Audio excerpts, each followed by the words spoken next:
Почитувани гледачи, вие сте со регионалните вести на телевизија Кис и Менада. Во нив ќе гледате.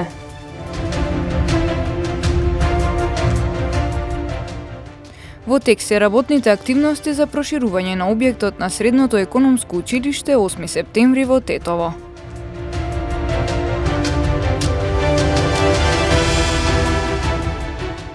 Лекарите апелираат особено внимателни да бидат лицата со хронични заболувања и постари лица.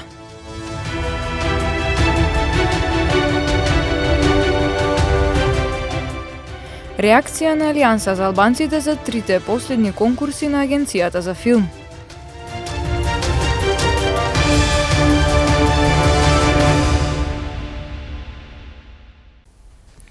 Во тек се работните активности за проширување на објектот на Средното економско училиште 8 септември во Тетово.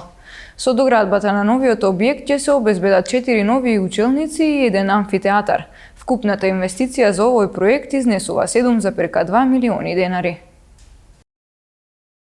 Во тек се работните активности за проширување на објектот на Средното економско училиште 8 септември во Тетово. Ќе се изградат 4 нови училници и 1 модерен амфитеатар, со што ќе се зголемат постојните капацитети на ова училиште, а истовремено на овој начин ќе се подобри квалитетот на образовниот процес во оваа училишна институција. Предвидено увид во работните активности извршија градоначалничката Теута Арифи и раководителот на секторот за јавни дејности Ахмед Ќазими. Изградбата на 4 нови училници и 1 модерен амфитеатар во Средното економско училиште во Тетово е започнато пред околу една недела и добро напредуваат работите околу изградбата на овие училници.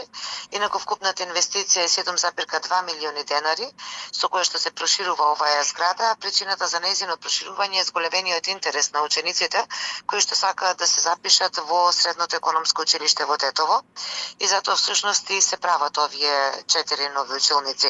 Со тоа што се надеваме дека на учениците ќе им се обезбеди доволен простор, а со самото тоа и се разбира достоинствени услови за учење. Ова инвестиција во Тетовското Средно економско училиште изнесува 7,2 милиони денари. Финансиска поддршка обезбедена од општина Тетово. Проектот за проширување на зградата на ова училиште се очекува да биде реализиран во рок од неколку месеци. Високите температури го зголемуваат ризикот од нарушување на здравјето и колапси, особено кај лицата со хронични заболувања и постара возраст. Лекарите апелираат следните денови да се консумираат многу течности и да не се вршат физички работи, особено не во најтоплите периоди од денот. Треба да се избегнува движењето во најголемиот ден, топол ден, топол период од денот. Тоа е од 11 до 17 часот, значи доколку во овие денови, значи кога имаме исклучително високи температури, би било пожелно и во текот на утринските и вечерните часови да се избегнува движење, значи на топлиот воздух. Доколку има потреба, значи тоа да биде при неопходни потреби, во тој случај да се носи лесна облека, памучна облека, светла побоја, да обавезно да се користи шапка, значи телот мора да биде заштитено од главата. Би било пожелно консумирање на доволно течности, соодветно да биде консумирањето на течностите што се губат поточно на самото потење. Секој човек ќе се одреди самиот на себе врз основа на тоа колку се поти во текот на денот, толку да консумира течности. Така да не се заборави, значи во овој период точно е кај хипертоничарите, односно кај луѓето со покачен крвен притисок, секој пат препорачуваме намален внес на сол. Во овој период не е лошо сепак делумно да се внесува нека умерена количина на сол, затоа што и солта исто се губи преку пота, за да биде соодветно добро хидрирано телото. Така да лесна храна обавезно се консумира, свежо приготвена храна, тоа исто е многу битно. Ќе се дискутира во месец август за тоа дали ќе се воведуваат конкретни мерки за невакцинираните лица од есен, истакна министерот за здравство Венко Филипче. Мерките би подразбирале невакцинираните лица да не можат да вршат одредени активности. И гледаме тие примери дека има приватни компании кои што едноставно сакаат вработените да им се вакцинирани за да може да нормално да функционира работниот процес. А ние ќе го штитиме јавното здравје со тоа што евентуално би вовеле такви мерки таму кај што има можност за масовни собери, јавни настани, може би влез на некои јавни места и така натаму. За конкретните мерки ќе разговараме подетално во месец август, меѓутоа доколку видиме дека стагнира процесот на вакцинација. Сега во момент мислам дека имаме највисока стапка на вакцинација споредено со многу земји во регионот, па дури и во овој дел на Европа. Повторно ќе кажем, искрено верувам дека така ќе продолжи, но нема да имаме друго чаре освен да воведеме такви мерки ако тој интерес спласне. Од партијата Алијанса за албанците на пресконференција го изразија револтот за, како што велат, постојаната дискриминација кон албанците, во овој случај на полето на уметноста, односно филмската дејност. Тие реагираа за трите последни конкурси на Агенцијата за филм. На првиот конкурс од 2020 година, Агенцијата за филм за албанските продукции издвои 16% средства од вкупниот буџет. Со вториот конкурс неправедноста се продлабочува уште повеќе, оди на 10% издвоени средства за албанските продукции. Овој конкурс, на кој што резултатите се објавија ден претходно, продолжува да ги дискриминира албанските филмаджи, а со ова сите албанци кои што живеат во Северна Македонија. Но неправдата не запира тука. Оди понатаму. Ова агенција доаѓа во судир со себе. Ги крши правилата што таа самата ги поставила. Не ги поддржува професионалците. Тие малку средства што ги дели, им ги дели на непрофесионалците, што само по себе ја комплицира ситуацијата. Бидејќи во овој случај јасен е резултатот. Проекти само за да се каже дека ги има и начинот продолжува. Еве, ние им даваме пари, но тие не умеат. Само за информација, граѓаните треба да знаат дека директорот на Агенцијата за филмови нема ниту една допирна точка со филмската дејност. Абсурд. Се поставува прашањето зошто постојат на високите позиции албанските политички представници под наводници. Која е нивната задача?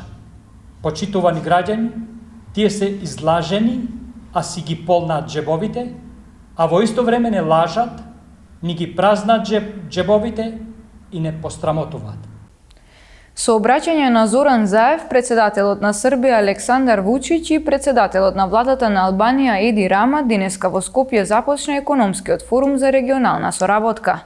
Беше промовирано новото име на иницијативата Мини Шенген, а тоа е Отворен Балкан.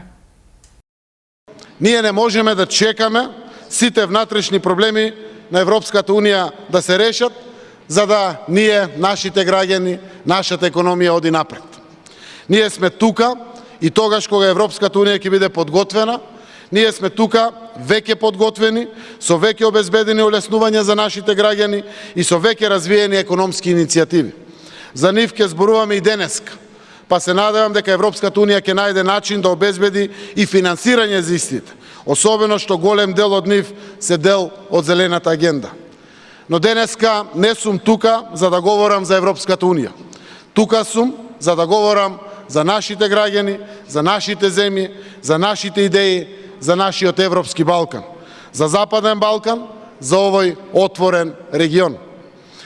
1 јануари 2023 година веќе ние нема да имаме граници помеѓу нашите земји. Секако ќе ги имаме, тие ќе постојат, меѓутоа тие нема да постојат за нашите граѓани.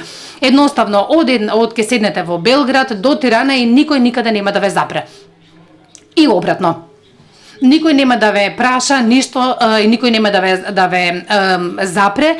Со тоа ја зголемуваме безбедноста на нашите граѓани. Кога сме воведени во еден систем, ќе знаеме кои се луѓето од организираниот криминал, ќе знаеме кои се луѓето кои што се бавеле со некои нелегални работи и да можеме сите три земји заеднички да реагираат против овие процеси. И со тоа ги јакнеме нашите капацитети и во секогаш сме многу подобри од тоа што бевме еден ден пред тоа. Ова иницијатива е за доброто на сите. Треба да повторуваме дека секој кој што сака да ни се придружи кон оваа иницијатива треба самиот да се пријави. Но ние не треба да чекаме, да очекуваме некаков консензус за здружување. Нема да земеме да створиме некоја карикатура од Балканов, па да го пратиме во Европската Унија и да ја рече некоја таму, па вие не заслужувате да се среќавате, вие не треба да подпишувате овакво или онакво. Не треба да правиме ништо такво. Ние го немаме тој луксус да губиме време, бидејќи изгубивме премногу. Изгубивме векови. На 30 јули се одбележува Светскиот ден за борба против трговија со луѓе. На Светскиот ден за борба против трговија со луѓе своје обраќање имаше координаторката за борба против трговија со луѓе и легална миграција на Македонија Магдалена Несторовска.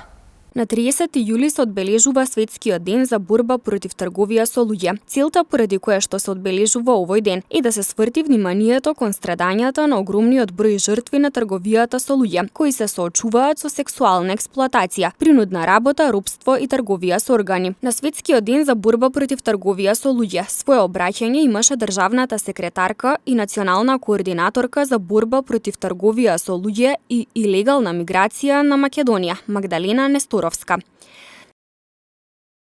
Со цел да се избегне едно лице да стане жртва на трговија со луѓе, Министерството за внатрешни работи, заедно со Министерството за труд и социјална политика и невладините организации кои работат на ова поле, ќе работат на реактивирање на мобилните тимови за идентификација на жртви и потенцијални жртви на трговија со луѓе.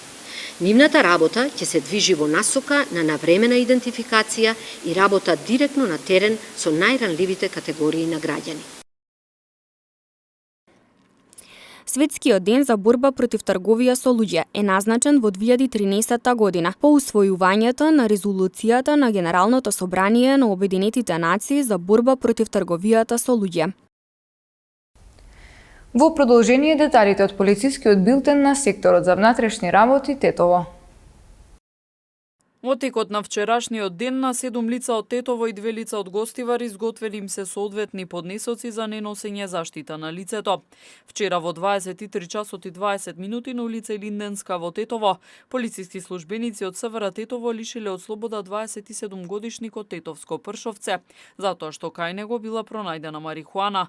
Тој бил задржан во полициската станица Тетово и по целосно документирање на случајот против него ќе биде поднесена соодветна пријава. Вчера во 10 часот и 30 минути на улица Илинденска во Тетово врз основа на телеграма од СВР Скопје од слобода бил лишен 43-годишникот Тетовска Гургурница, кој се сомничи дека бил инволвиран во кражба на возило. Се преземаат мерки за расчистување на случајот. Вчера пак во 19 часот и 30 минути во СВР Тетово 64-годишникот Тетовско Боговиње пријавил дека околу 18 часот во селото настанал пожар во неговото патничко возило со тетовски регистарски ознаки. Пожарот бил изгаснат од сопственикот и од случајни минувачи, а повредени лица нема. Синоќа во периодот од 21 часот до 1 часот по полноќ на подрачјето на СВР Тетово спроведена е засилена акцијска контрола за санкционирање на возачи кои управуваат возило со брзина поголема од пропишаната, при што санкционирани се 38 возачи, од кои 33 на територија на Тетово, а 5 на територија на Гостивар, кои се констатирани надвор од населено место. 26 возачи возеле со брзина од над 50 км на час над пропишаната, едно за дури над 70 км на час над дозволената, но дека во населено место биле констатирани 10 прекршоци, а биле санкционирани и 3 други видови прекршоци. Засилените сообраќајни контроли продолжуваат и во наредните денови, апелираат од СВР Тетово до граѓаните да ги почитуваат сообраќајните правила и прописи за да се зголеми безбедноста во сообраќајот и заедно да се придонесе за посигурни патишта.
Почитувани гледачи, тука е крајот на вестите. Ви благодариме на вниманието и пријатно.